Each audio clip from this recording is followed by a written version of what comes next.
Hello everyone, it's Shane Kanto, your Wasteland reviewer, and I'm here to review Justice League Crisis on Infinite Earths Part 3, and this is the final film in this trilogy of animated films that came out in 2024, kind of rebooting the DC animated world, and haven't been the biggest fan of these films. I thought the first one, even though convoluted, I thought, well, it was an interesting time.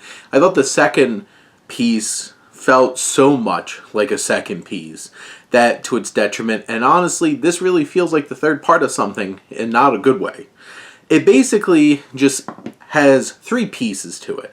One, the beginning part, where it drops you right in the action, some crazy dinosaur action, against a bunch of superheroes and stuff like that, and that was fun. That was plenty of fun. And, you know, it's kind of just floating out there in... along with everything else here, feels like it lacks some weight because there's just so many random things going on. But here, this was some exciting action, and it was well put together. It had some good character moments, stuff like that. The second act of this film feels like a complete, just like screeching to a halt, buying time, throwing in some random pieces. I do feel like there is at least a satisfying or like interesting enough explanation on why this is all happening. You finally get some answers, which if they didn't give you answers, that would have been incredibly unsatisfying. But you do learn what happened, and it's like, I guess in context of all of this convoluted multiverse stuff, it made sense. The third act of this is where all the catharsis is, and this honestly hits like that moment. Like, I feel like all three of these films were just put together for like this moment, and I think it worked. There's some real emotion and weight to how this film concluded and setting up things moving forward. Now, does this film get you there in an efficient way? Absolutely not. This is a 94-minute film that I really believe there's a 60-minute cut in here somewhere. Maybe extend to 70-minute cut, but like there's a much smaller film in here that does exactly what this film did without so much filler and buying time. Like, this has Dragon Ball Z pacing of like, you have one fight going on and you're gonna like charge up moves for 3 episodes. And this has that in its third act.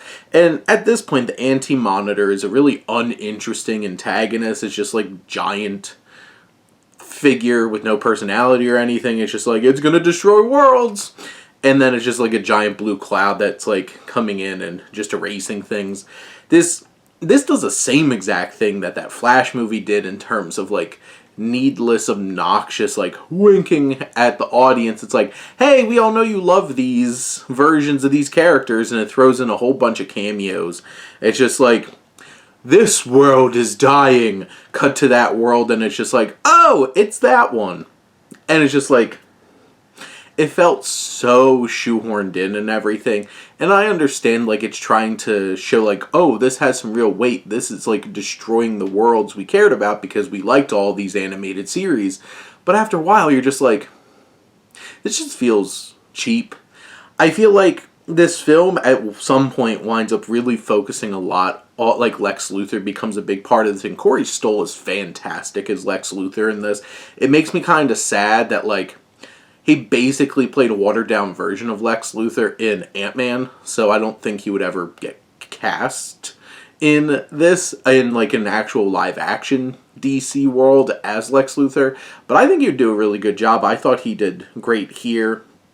There's some big standouts in terms of Constantine and Wonder Woman, and the dynamic between Superman and Supergirl, and then Superman and Wonder Woman are really the emotional core here, and then you get some good moments with Batman as well. Martian Manhunter becomes like a big part in this piece too, and I thought he was a really good addition to this. It just feels like this honestly feels like The Hobbit.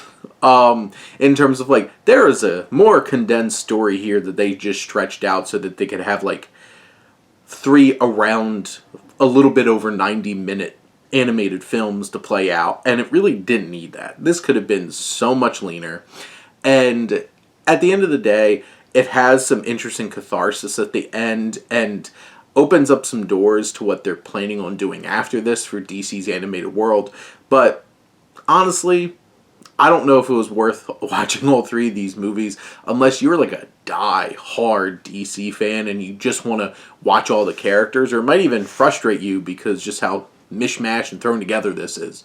But it's over. That was the third part, and it's there on VOD and will, I guess, eventually be on Max. But those are my thoughts on Justice League Crisis on Infinite Earths Part 3. Let me know what you think and let's talk some movies. But thank you as always for tuning in and supporting your Wasteland reviewer.